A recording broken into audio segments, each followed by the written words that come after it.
Ang pangarap ko. Lahat yata ng tao may pangarap. Mayroong nais marating sa hinaharap. Araw-araw tayong bumabangon sa umaga para mag-aral, magtrabaho at para makasama ang pamilya. Ikaw, anong kwento mo? Anong pangarap mo? Namulat kasi ako sa isang simpleng pamilya. Bata pa lang ako, pangarap ko na maging isang guro. Naniwala kasi ako na walang posibleng mangarap sa taong may pangarap. Sa totoo lang, ang dami kong pangarap. Sabi kasi nila, libre lang ang mangarap. Mangarap ka hanggat kaya mo, hanggat gusto mo kahit gaano man kahirap.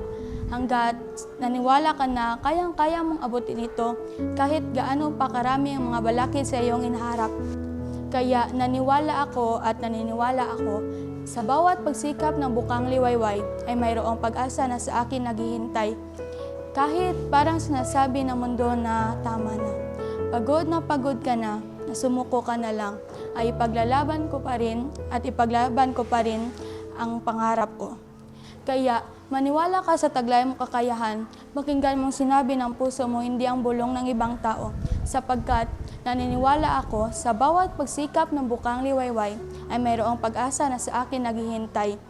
Kaya kahit talikuran man ako ng mundong ito at ilugmok ako sa lupang kinasubsuban ko, ay ilalaban ko pa rin at ipaglaban ko pa rin ang pangarap ko.